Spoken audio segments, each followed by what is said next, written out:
Bienvenue chers spectateurs, nous sommes là depuis hier. Donc veillez vous abonner massivement, car nous allons passer des moments merveilleux.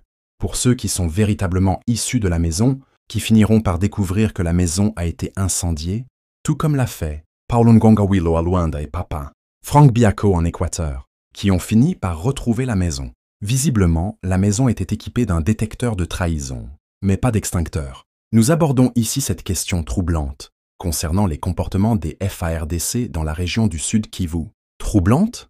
Non, c'est carrément un thriller géopolitique sans happy end.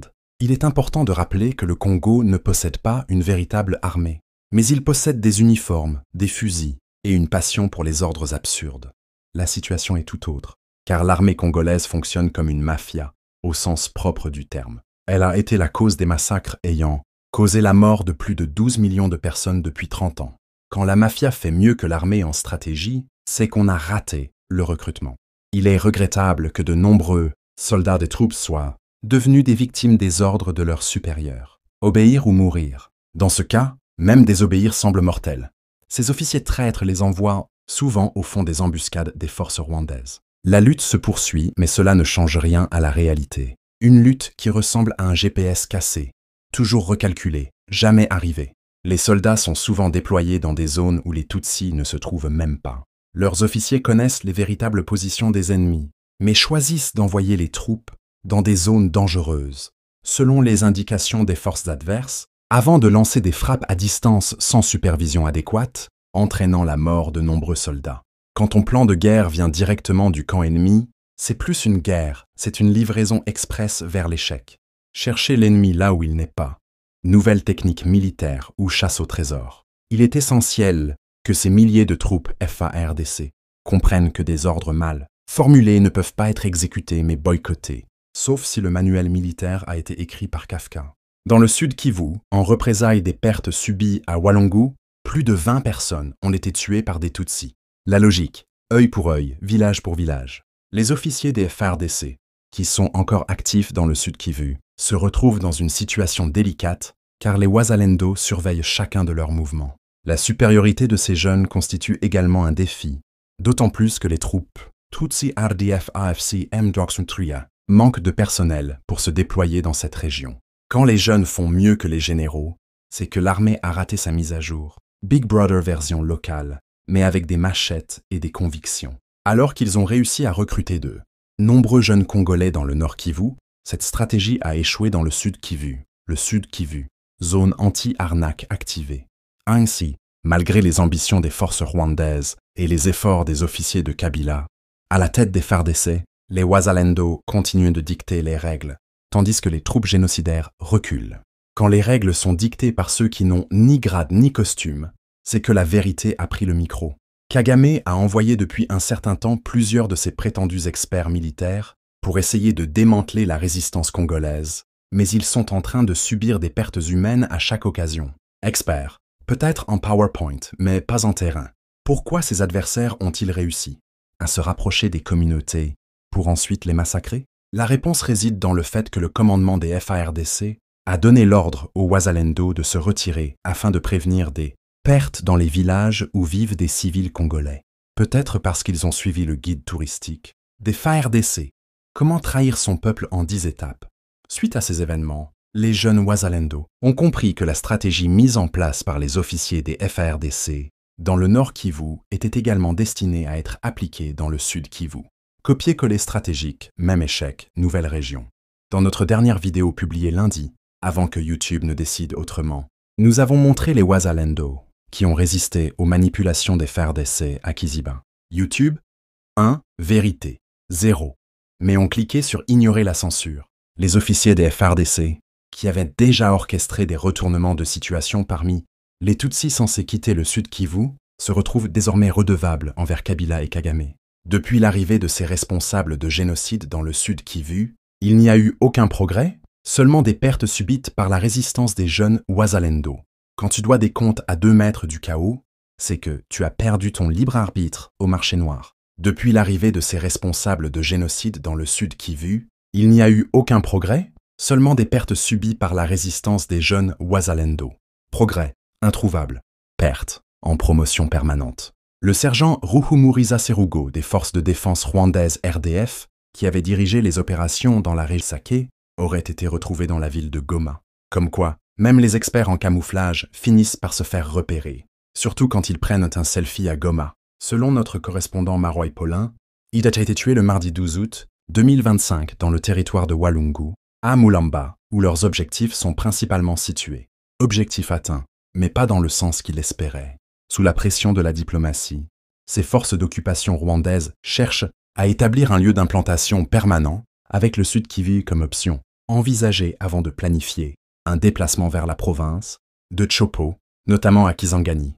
Quand l'occupation devient une tournée touristique, on se demande si le guide est sponsorisé par l'ONU. Ils affirment que le mont Sabinyo n'est plus considéré comme un refuge sûr. Même les montagnes ont décidé de ne plus héberger les fauteurs de troubles. Airbnb fermé. Plutôt que de se cantonner, ils explorent des alternatives pour se réinstaller, dans des zones où les Américains n'ont pas encore prévu d'implanter leurs activités. Cherchez un coin tranquille sans McDonald's ni drone. Bonne chance. Je ne cesserai jamais de mentionner les noms de ces Tutsis, même si YouTube m'en empêche en supprimant leur contenu. Nous continuerons à nous exprimer haut et fort. YouTube, contenu supprimé, résistance, volume augmenté. Cet homme était un expert dans la coordination des opérations sur le terrain et parvenait à planifier toutes les manœuvres de leurs collègues de la FARDC, qui se distinguaient par leurs replis stratégiques honteuses. Quand ta stratégie repose sur des replis honteuses, c'est que ton manuel militaire a été écrit sur Twitter. Cependant, cette fois-ci, il devait mener une véritable bataille contre des Congolais patriotes qui ne se laissent pas acheter avec de l'argent. Le patriotisme ne s'achète pas, surtout pas avec des billets froissés et des promesses creuses. Il a finalement réalisé que la véritable lutte ne se faisait pas contre leurs collègues de la FARDC, mais plutôt contre les jeunes patriotes congolais Wazalendo, qui savent que trahir leur nation pour des miettes n'est pas une option. Les Wazalendo, allergiques aux miettes, vaccinés contre la trahison.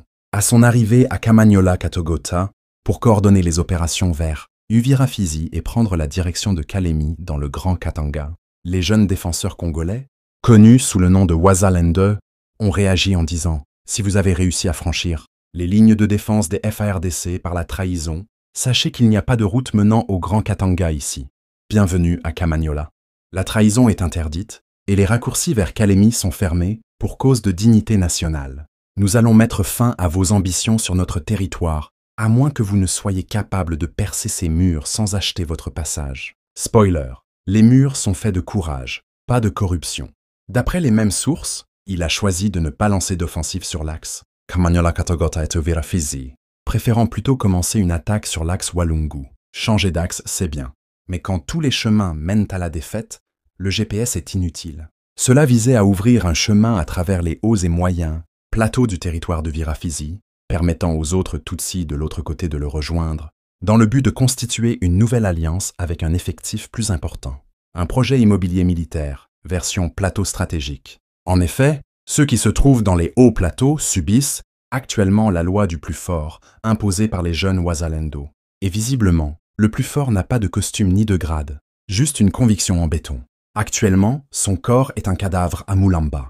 Situé dans le territoire de Walungu, après de violents affrontements entre les forces en présence et les jeunes Wazalendo, qui sont déterminés à prouver que la terre congolaise ne se vend pas au kilo.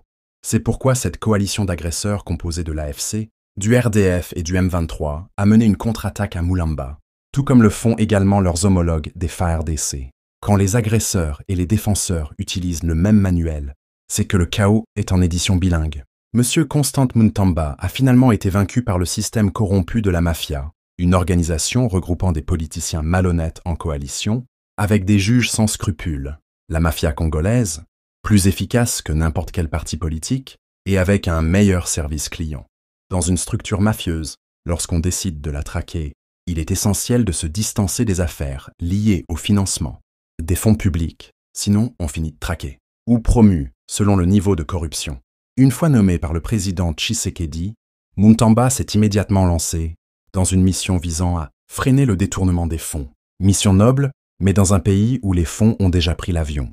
Cependant, même ceux qui étaient dans son gouvernement l'ont regardé d'un autre œil. Un œil qui dit « Tu veux vraiment faire ton travail?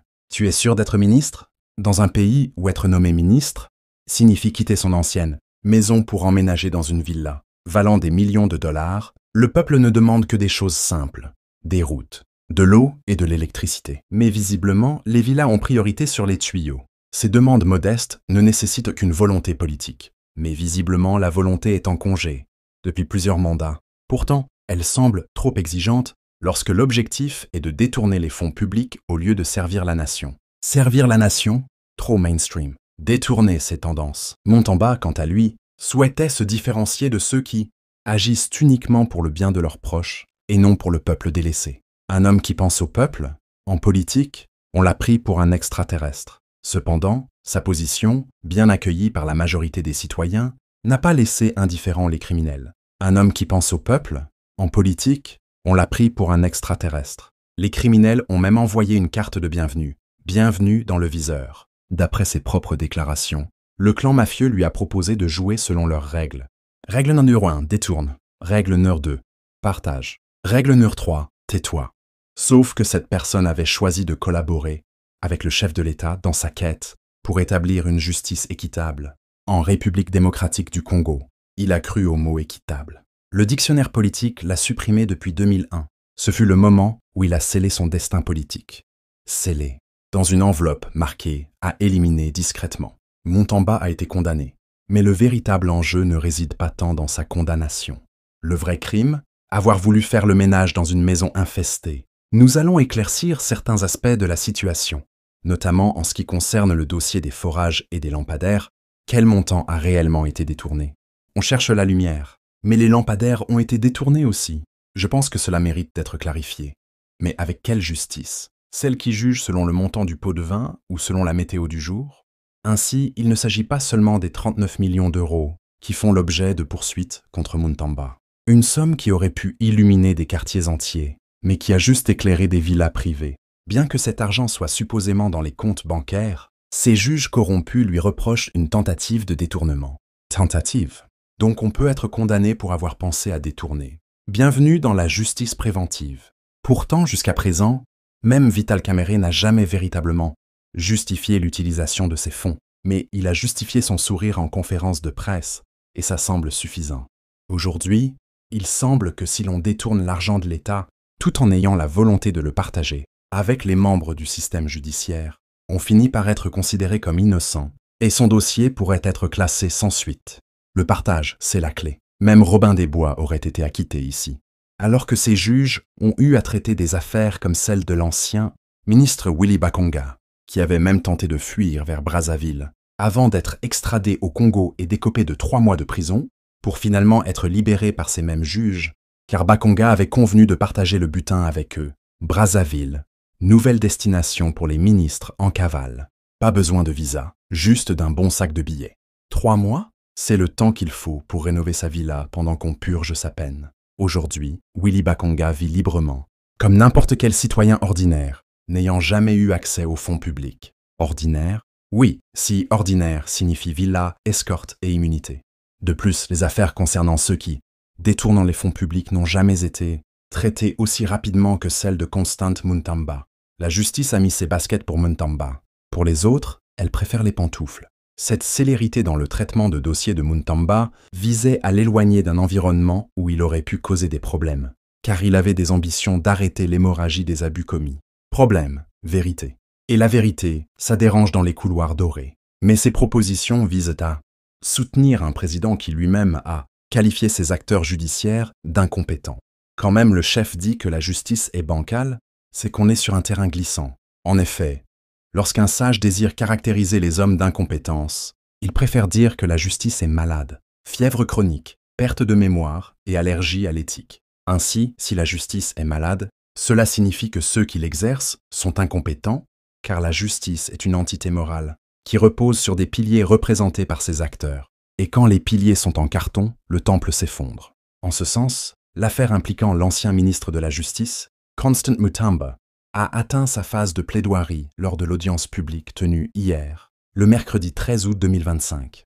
Audience publique, mais vérité privée. Cette étape procédurale a été marquée par les réquisitions du ministère public qui a demandé une peine de 10 ans de travaux, forcée pour un détournement de 19 millions de dollars américains, fonds destinés à la construction d'une prison à Kisangani. Ironie du sort. Il devait construire une prison.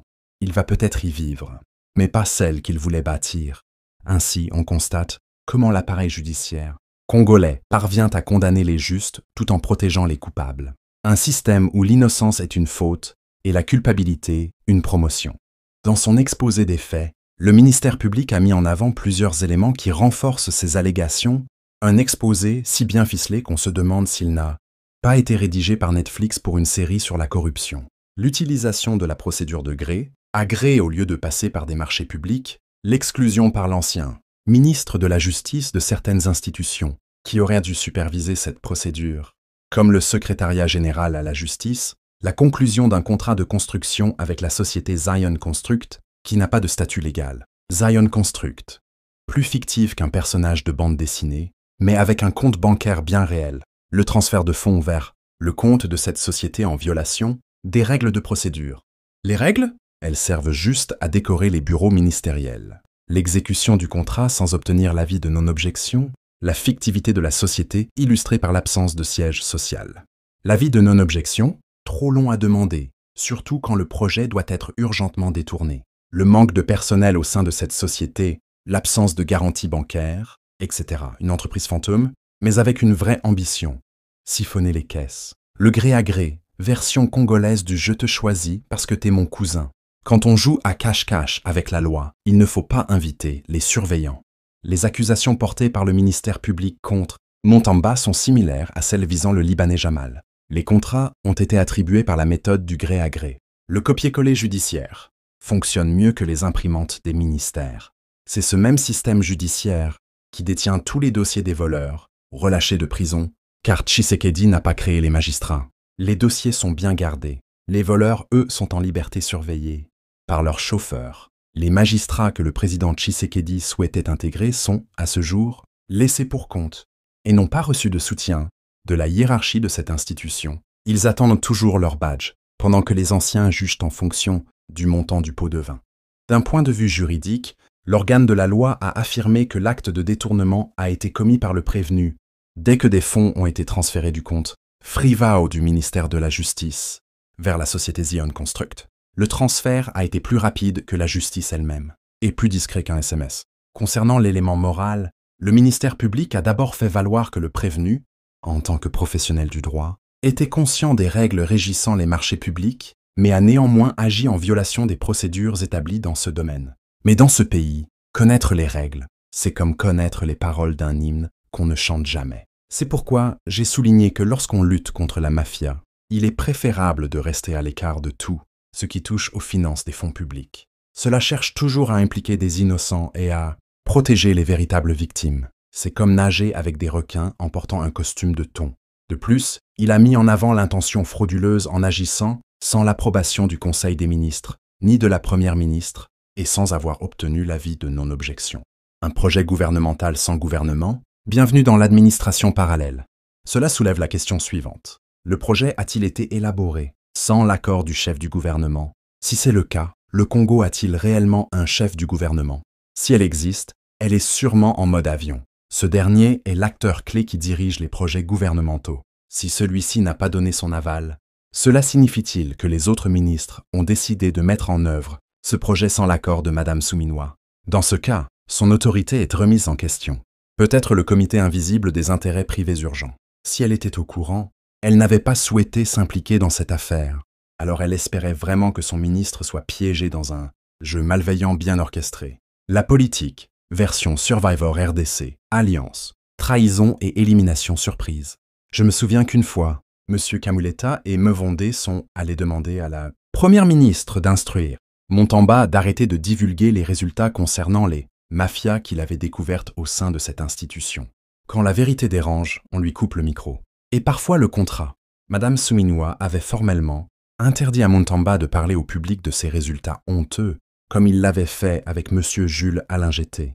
La transparence, un mot interdit dans le dictionnaire politique. Il a également souligné l'inexpérience de l'entreprise sélectionnée et son inexistence. Mais elle avait un talent rare, encaissé sans exister. Ainsi, le procureur général a demandé une peine de 10 ans de travaux forcés contre Constant Moutamba, accompagnée d'une interdiction de 10 ans après l'exécution de la peine du droit de vote ou d'éligibilité, de la privation de la libération conditionnelle ou de la réhabilitation, ainsi que d'une interdiction d'accès à toute fonction publique, quel que soit le niveau. Une double peine pour avoir tenté de faire le ménage dans une maison infestée. Voyez-vous les véritables raisons? C'est cela. Le but est de l'écarter définitivement de ses ambitions politiques. Quand on veut éliminer un patriote, on l'accuse de vouloir construire une prison.